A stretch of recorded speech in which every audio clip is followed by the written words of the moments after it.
জানা আছে আপনাদের যে ধারাবাহিক আলোচনা আমাদের চলছে নাজাত প্রাপ্ত দলের আকীদা সম্পর্কে। আজকে পর্ব নম্বর 9, প্রশ্ন নম্বর হচ্ছে 20। আর আলোচনা আমাদের চলে আসছিল লা ইলাহা ইল্লাল্লাহ, যে কালেমা তয়্যিবা, এই কালেমার যে শাহাদাত প্রদান করব আমরা, এর কিছু যে শর্তাবলী রয়েছে এই শর্তগুলি সম্পর্কে। তো শর্ত আমরা 7টি জেনেছি। আর তার সাথে সাথে বলেছিলাম যে কোন কোন ওলামারা অষ্টম আরেকটি শর্ত লাগিয়েছে, যেমন শেখ ইরবাদ রহমতুল্লাহ আলাইহির কথা উল্লেখ করেছি, যা তার কিতাবে তিনি উল্লেখ করেছেন। তো এই কিতাবে আমাদের 7টি শর্ত উল্লেখ করা হয়েছে। সপ্তম যে শর্তটি এখানে উল্লেখ করা হয়েছে তার মধ্যে 8 নম্বর শর্তটি চলে আসবে, কারণ তাতে বলা হয়েছে যে এই কালেমাকে ভালোবাসা এবং কালেমা ওয়ালাদেরকে অর্থাৎ ইমানদারদেরকে ভালোবাসা, আর এই কালেমার ভিত্তিতে ভালোবাসা এবং শত্রুতা, এই কালেমার সাথে যারা সম্পৃক্ত জড়িত তাদেরকে ভালোবাসা, এই কালেমার সাথে যত কিছু যত বিধিবিধান সম্পর্কিত রয়েছে সবকে ভালোবাসা, এবং এই কালেমার যে সব পরিপন্থী সেগুলির প্রতি বৈরিতার ঘোষণা করা। এখন প্রত্যেকটির দলিল আমরা জানবো ইনশাআল্লাহ তাআলা। এই 7টি যে শর্ত লাগানো হয়েছে, বিনা দলিলে তো আর কোনো কথা বলা যায় না শরীয়তে, সুতরাং প্রত্যেকটির দলিল ইনশাআল্লাহ তাআলা আমরা জানবো। আয়াত থেকে, কোরআনে কারীমে যদি আয়াত থাকে, আর তার সাথে সাথে রাসূলুল্লাহ সাল্লাল্লাহু আলাইহি সাল্লামের হাদিস থেকেও আমরা দলিল জানবো। বলছেন প্রথম যে বিষয়টি, প্রথম শর্ত ছিল কি, ইলম বিমানা, লা ইলাহা ইল্লাল্লাহর অর্থ সম্পর্কে জানা। লা ইলাহা ইল্লাল্লাহর অর্থ কি এটা জেনে তারপরে শাহাদাত দিতে হবে, শুধু মুখে বললে হবে না। এতে কি বলা হয়েছে আপনার জ্ঞান থাকতে হবে সম্পর্কে। বলছেন প্রশ্নকারী, মা দালিল ইশতিরাতিল ইলমি মিনাল কিতাব ওয়াস সুন্নাহ, লা ইলাহা ইল্লাল্লাহর জন্য যে ইলম শর্ত, জ্ঞান অর্জন করা শর্ত লা ইলাহা ইল্লাল্লাহর অর্থ সম্পর্কে, লা ইলাহা ইল্লাল্লাহতে কি বলা হয়েছে এটা আপনাকে জানতে হবে। এর দলিল কোরআন সুন্নাহ থেকে কি হতে পারে? কোন দলিল আছে? বলছেন হ্যাঁ দলিল আছে, বহু দলিল আছে। একটি আয়াত নিয়ে এসছেন এবং একটি হাদিস নিয়ে এসছেন। বলছেন জবাবে যে প্রথম দলিল কওলুল্লাহ তাআলা, মহান আল্লাহর বাণী, সূরা যুখরুফের আয়াত নম্বর 86-তে আল্লাহ রাব্বুল আলামিন ইরশাদ করছেন, ইল্লা মান শাহিদা বিল হাক্কি ওয়া হুম ইয়ালামুন। হ্যাঁ, একমাত্র যারা হকের সত্যের সাক্ষ্য প্রদান করবে, শাহিদা বিল হক, হকের সত্যের সাক্ষ্য প্রদান করবে। তো সত্যটা কি, হক কি? এই আয়াতের তাফসীর করেছেন মুফাসসিরিনগণ লা ইলাহা ইল্লাল্লাহ দিয়ে, যে হক হচ্ছে, সত্য হচ্ছে লা ইলাহা ইল্লাল্লাহ, আল্লাহ ছাড়া কোনো সত্য মাবুদ নেই বা সত্য উপাস্য নেই। লা ইলাহা, বাতিলকে না করা, আর যিনি সত্য মাবুদ তার ইবাদতের, তার গোলামির, উবুদিয়তের স্বীকৃতি দান করা, ইল্লাল্লাহ। দুটো এতে অংশ রয়েছে, বাতিলকে না করবেন আর হককে স্বীকৃতি দান করবেন, হকের শাহাদাত প্রদান করবেন। ইল্লা মান শাহিদা বিল হক, তবে যেই ব্যক্তি হকের সাক্ষ্য প্রদান করলো, ওয়াহুম ইয়ালামুন, জেনে শুনে, ওয়াহুম ইয়ালামুন, জেনে শুনে, সে সম্পর্কে জ্ঞানের ভিত্তিতে, না জেনে নাই, কিছুই জানলো না লা ইলাহা ইল্লাল্লাহর অর্থ সম্পর্কে, আর বলছে যে লা ইলাহা ইল্লাল্লাহ। জিজ্ঞাসা করেন ওকে লা ইলাহা ইল্লাল্লাহ মানে কি ভাই? বলছে তা তো বলতে পারি না, কিন্তু আমি লা ইলাহা ইল্লাল্লাহ বলি, লা ইলাহা ইল্লাল্লাহ আমি স্বীকৃতি দিচ্ছি, লা ইলাহা ইল্লাল্লাহ আমি উচ্চারণ করছি। কোনো কাজে আসবে না, অর্থ জানতে হবে। যখন লা ইলাহা ইল্লাল্লাহর অর্থ জানতে হবে, প্রথম কথা এটি হচ্ছে কালেমাতুল হক, সত্যের বাণী বা সত্য কালেমা, হক কালেমা। তাহলে বাতিল হচ্ছে এর পরিপন্থী যেগুলি, এর পরিপন্থী যেমন আল্লাহ নেই, এটা হচ্ছে এর পরিপন্থী নাস্তিকতা। লা ইলাহা, শুধু লা ইলাহা বলা, কার্ল মার্কসের কালেমা। এবং কার্ল মার্কসের মতবাদে যারা বিশ্বাসী, কমিউনিস্ট, নাস্তিক, আল্লাহর অস্তিত্বে যারা বিশ্বাসী নয়, তারা বাতিলপন্থী এবং তাদের ধ্যান ধারণা হচ্ছে বাতিল। নাস্তিকতা হচ্ছে বাতিল। যেমন আল্লাহ নেই এ কথা বাতিল, তেমন বহু এলাহ আছে এটাও বাতিল। জি, তাহলে বাতিল হচ্ছে দুটো। আল্লাহ নেই কেউ যদি বলে এটাও বাতিল, আর দুই আল্লাহ আছে, দুই এলাহ আছে, তিন এলাহ আছে, বহু এলাহ আছে, 33 কোটি দেবতা আছে, 12 মাসে 13 পূজা আছে, দরগা আছে, দুর্গা আছে, সব বাতিল, সব বাতিল। তাহলে হক কোনটি? হক হচ্ছে যে আল্লাহ রাব্বুল আলামিন ছাড়া কোন সত্য উপাস্য নেই।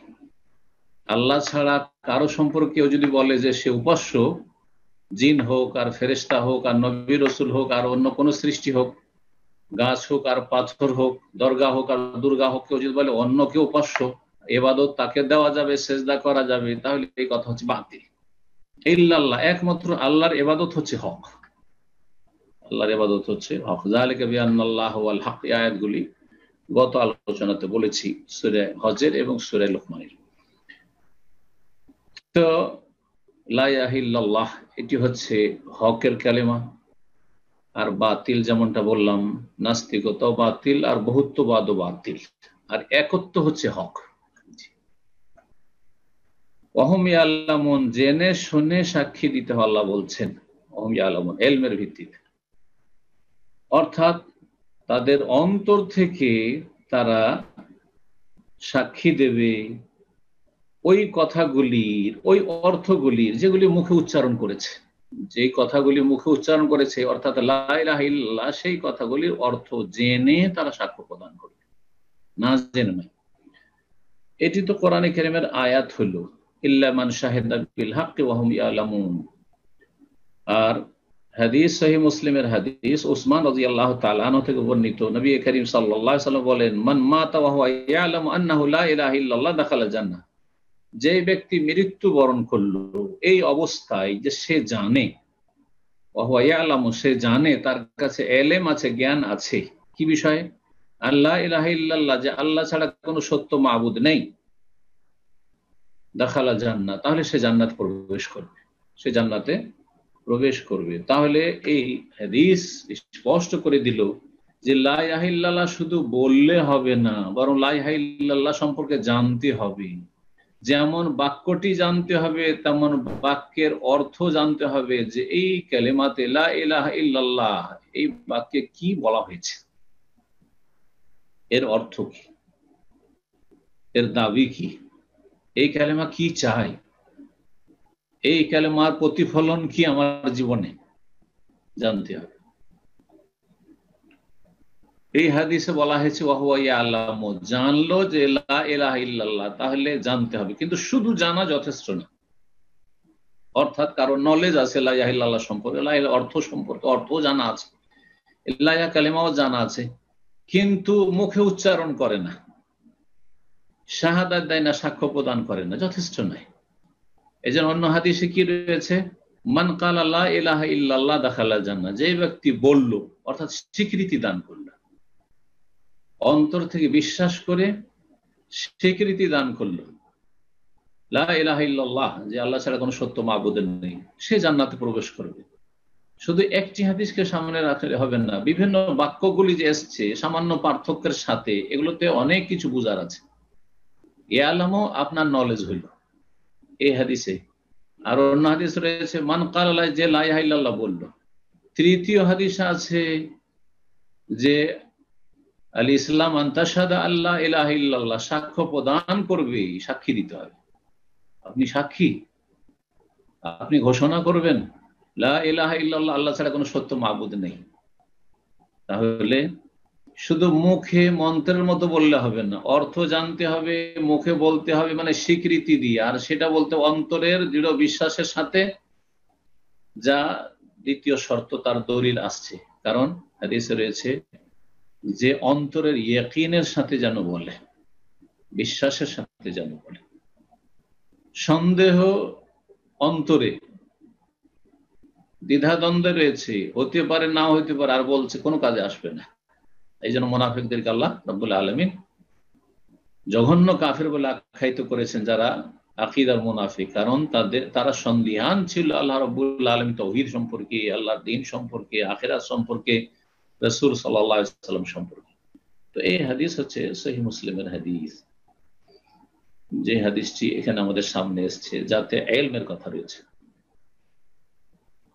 21 নম্বর প্রশ্ন বলছেন যে আমরা দ্বিতীয় শর্ত শুনলাম যে এই লা ইলাহা ইল্লাল্লাহর উপর ইয়াকিন করতে হবে, মানে দৃঢ় প্রত্যয় হতে হবে, দৃঢ়ভাবে বিশ্বাসী হতে হবে। তো এই যে ইয়াকিনের সাথে লা ইলাহা ইল্লাল্লাহর শাহাদাত দিতে হবে, এর দলিল কি কিতাব সুন্নাহ থেকে?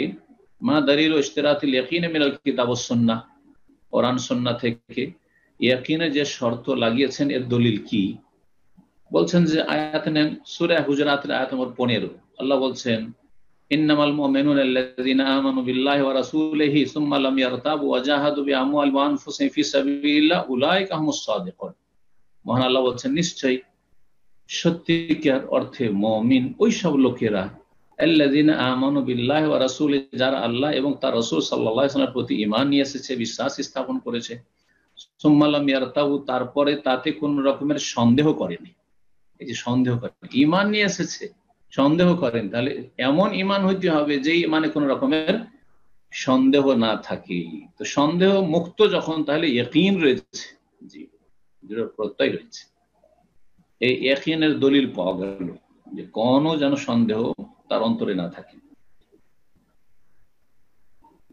তারপর আল্লাহ বলছেন, উলাইকা হুমুস সাদিকুন, ওরাই হচ্ছে সত্যবাদী। যদি সন্দেহ মুক্ত হয়ে যদি আল্লাহ এবং রাসূলের প্রতি ঈমান নিয়ে আসে, লা ইলাহা ইল্লাল্লাহ বলে, তাহলেই তারা সত্যবাদী। আর সন্দেহের সাথে যদি বলে, সন্দেহ আছে আল্লাহ তাওহীদ সম্পর্কে, আল্লাহ সম্পর্কে, আল্লাহর অস্তিত্ব সম্পর্কে, লা ইলাহা ইল্লাল্লাহ বলছে বা জন্মসূত্রে বলছে আমি মুসলিম, পরিচয় দিচ্ছে আমি মুসলিম, কোনো কাজে আসবে না, সত্যবাদী না, এরা মিথ্যাবাদী। নামে মুসলিম, কাজে মুসলিম নাই।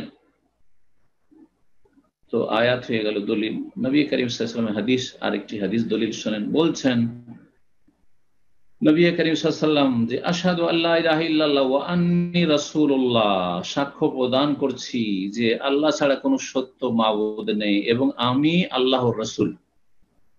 এই কথা যদি কেউ সাক্ষ্য প্রদান করে, লা ইয়ালকাল্লাহা বিহিমা আবদুন গায়রু শাক্কিন ফিহিমা ইল্লা দাখালাল জান্নাহ, কোন বান্দা যদি আল্লাহ রাব্বুল আলামিনের সাথে এই দুটো বাক্য নিয়ে সাক্ষাৎ করে, লা ইলাহা ইল্লাল্লাহ একটি বাক্য আর মুহাম্মাদুর রাসূলুল্লাহ, এই দুটো বাক্যের শাহাদাত নিয়ে আল্লাহর কাছে যদি সাক্ষাৎ করে, আশহাদু আল্লা ইলাহা ইল্লাল্লাহ ওয়া আশহাদু আন্না মুহাম্মাদান রাসূলুল্লাহ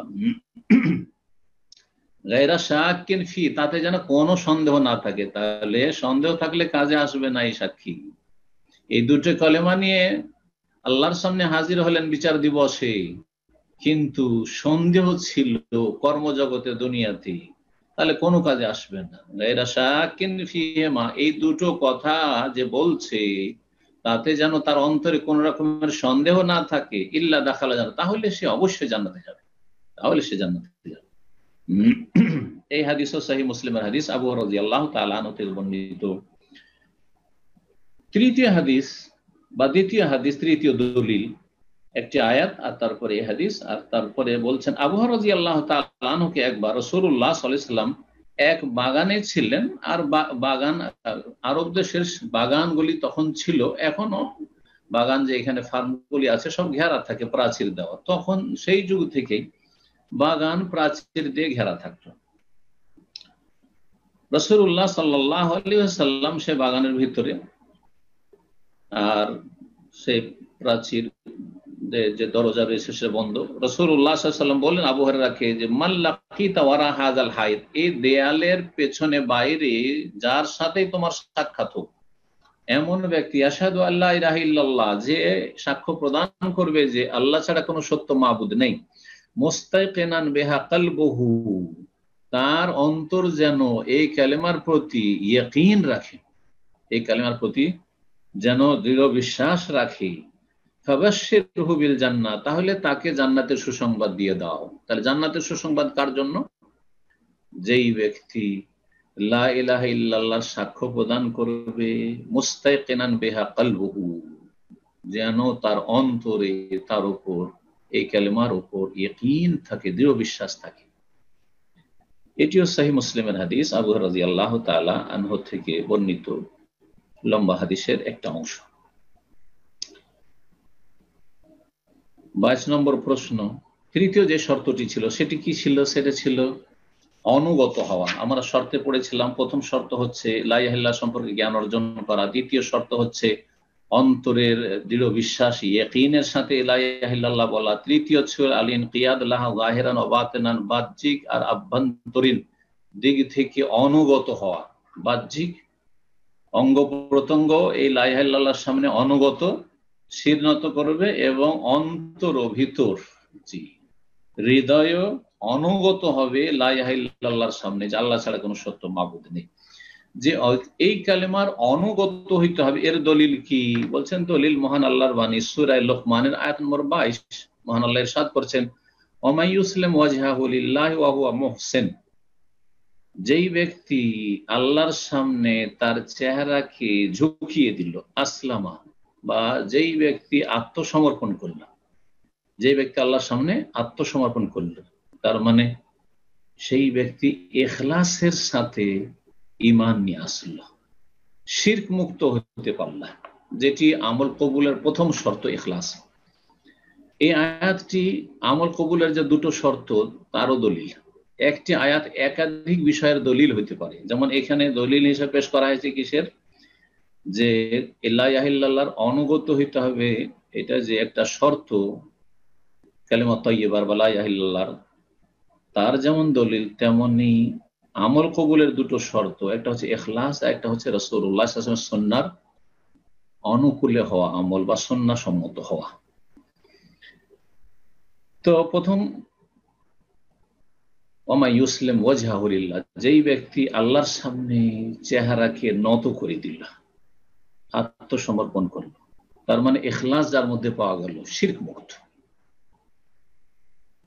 ওয়া হুয়া মুহসিন, এবং সে নিষ্ঠাবানও বটে, সে মুহসিন, নিষ্ঠাবান, মুখলিস, সেই ব্যক্তি মুহসিন। মুহসিনের তাফসীর করেছেন সে মুত্তাবিউন লিস-সুন্নাহ, সেই ব্যক্তি সুন্নাহর অনুসারী, যে কোনো ইবাদত বন্দেগী করে সে সুন্নাহর অনুসারী, তাহলে তার তাওহীদ ইখলাসও ঠিক আছে, আর সে সুন্নাহর অনুসরণ করে, বিদআতি নয়, বিদআতি আমল করে না। এই দুটো শর্ত যদি থাকে তাহলে আমল কবুল হবে।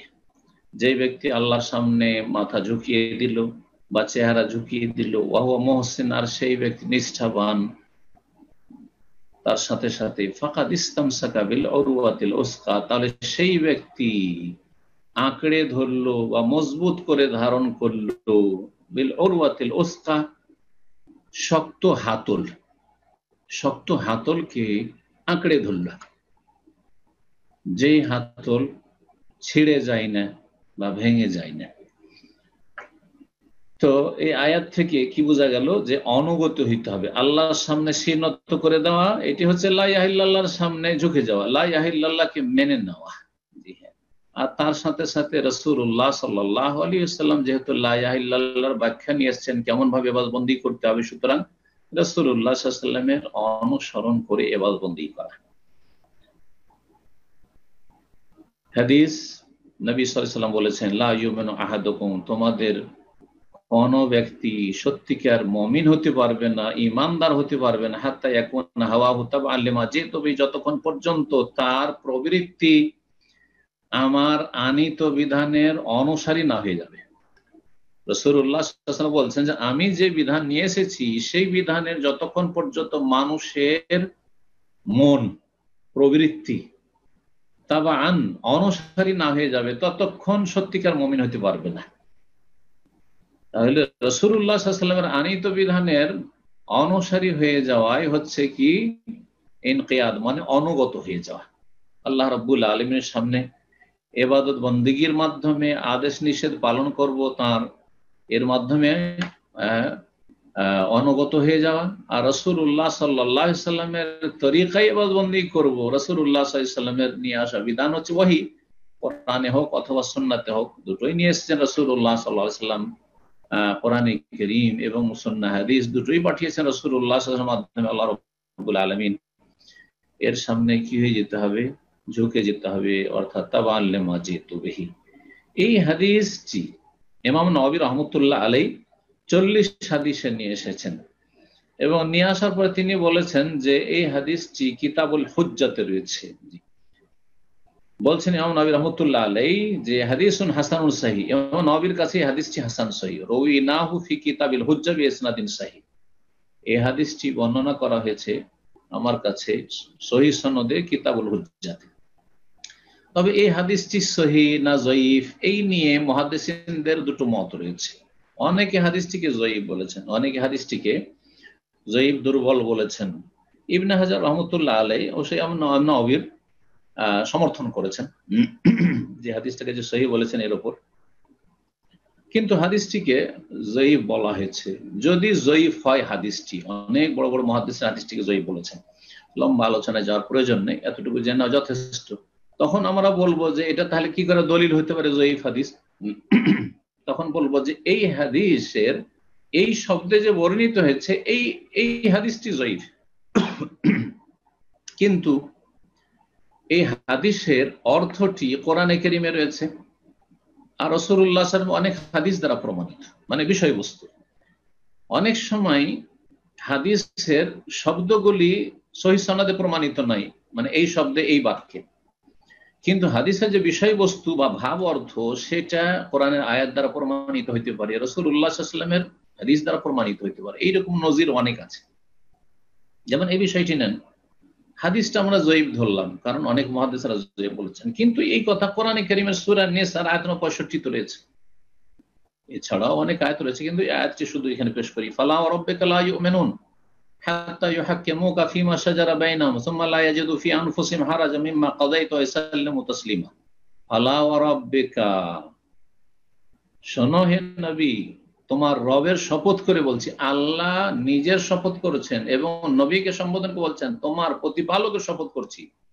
লা ইউমিনুন, মানুষ ইমানদার হতে পারবেন না, মুমিন মুসলিম হতে পারবে না, হাত্তা ইউহাক্কিমুক, যতক্ষণ পর্যন্ত তোমাকে বিচারক না মেনে নেবে, ফিমা শাজারা বাইনাহুম, তাদের যেসব বিরোধপূর্ণ বিষয়, যেসব বিষয় তাদের মতবিরোধ বা ঝগড়া দ্বন্দ্ব হচ্ছে, দ্বিমত হচ্ছে, সেই বিষয়গুলির ক্ষেত্রে কোথায় ফয়সালা নিতে হবে?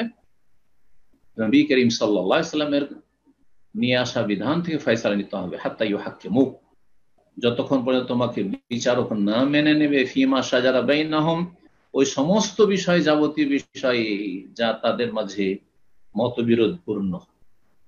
শুধু তাই নাই, সুম্মা লা ইয়াজিদু ফি আনফুসিহিম হারাজাম মিম্মা কাযাইতা, আর তুমি হে নবী যখন তুমি চূড়ান্ত ফয়সালা দিয়ে দিবে ওহীর মাধ্যমে, সেটাতে যেন কোন রকমের অন্তরে সংকোচ বোধ না করে, কোনো সংকীর্ণতা না থাকে। তাও শুধু যথেষ্ট না, আরো আল্লাহ বলছেন ওয়া ইউসাল্লিমু তাসলিমা, যেন তারা মাথা ঝুঁকিয়ে দেয়, শির নত করে মেনে নেয়। অনেক সময় আমরা মানুষের ফয়সালা মেনে নিই, কিন্তু মনকে মানাইতে পারি না।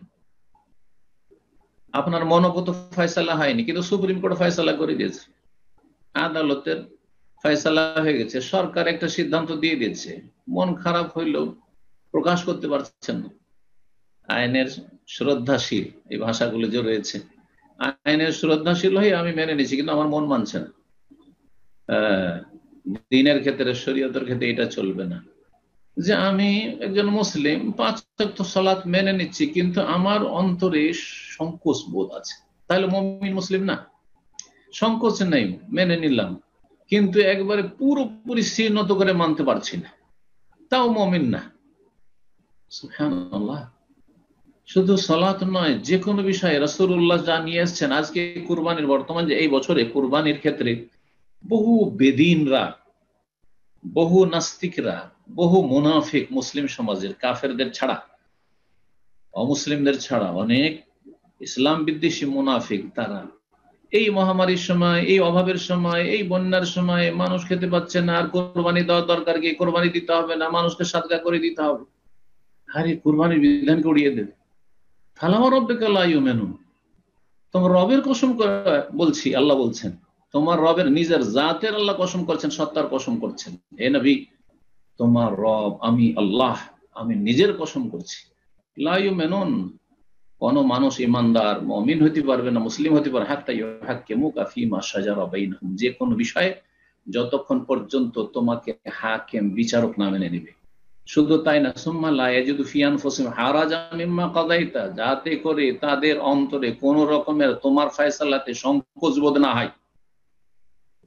যেমন আজকাল দণ্ডবিধানগুলি সম্পর্কে বলা হচ্ছে, না এটা মানবতা বিরোধী, এটা আজকালকার যুগে চলে না, বললে তো মুরতাদ, কিন্তু বলেও না, চুপ, কিন্তু ভিতরে একটা সংকোচ বোধ আছে। লা ইউমিনুন ওয়া ইউসাল্লিমু তাসলিমা, বরং আল্লাহর বিধানকে সে নত করে মেনে নেবে। তাহলে অনুগত হইতে হবে লা ইলাহা ইল্লাল্লাহর এই যে বিষয়টি আমরা পড়লাম, যেটা হচ্ছে কালেমা লা ইলাহা ইল্লাল্লাহর তৃতীয় শর্ত, তার দলিল সূরা লোকমানের আয়াত নম্বর 22 এবং এই হাদিস। আর হাদিস যেহেতু বিরোধপূর্ণ, হাদিস সহিহ না যঈফ, সেই জন্য এর দলিল কোরআনে কারিমে আছে, রাসূলুল্লাহ সাল্লাল্লাহু আলাইহি ওয়াসাল্লামের বহু হাদিস রয়েছে। নবী করিম সাল্লাল্লাহু আলাইহি ওয়াসাল্লামের আনুগত্য করতে, ওমা আতাকুমুর রাসূলু ফাখুযুহু, রাসূল যা তোমাদেরকে দেন তা তোমরা গ্রহণ করো, ওমা নাহাকুম আনহু ফান্তাহু, আর যা থেকে বারণ করেন তা থেকে তোমরা বিরত থাকো। এখানে আজকের আলোচনা শেষ করছি। আল্লাহ রাব্বুল আলামিন যেন আমাদেরকে দ্বীনের সঠিক জ্ঞান দান করেন এবং আহলুস সুন্নাত ওয়াল জামাতের অন্তর্ভুক্ত সব সময় থাকার তৌফিক দান করেন। নাজাত প্রাপ্ত দলে যেন আল্লাহ শামিল করেন, সাহায্য প্রাপ্ত দলে আল্লাহ যেন শামিল করেন, এবং যারা এই শত্রুতা করবে হকপন্থীদের, আল্লাহ তাদেরকে দুনিয়া এবং আখিরাতে যেন লাঞ্ছিত করেন। এবং আল্লাহ রাব্বুল আলামিনের কাছে দোয়া করি, যাদের অন্তরে সততা আছে কিন্তু বিভ্রান্ত হয়ে রয়েছে, আল্লাহ তাদেরকে যেন সঠিক পথ দেখান। অন্তরে যদি তাদের হকের তলাশ থাকে তো আল্লাহ যেন তাদেরকে হেদায়েত নসিব করেন। সুবহান রাব্বিকা রাব্বিল ইজ্জাতি আম্মা ইয়াসিফুন ওয়া সালামুন আলাল মুরসালিন ওয়াল হামদুলিল্লাহি রাব্বিল আলামিন।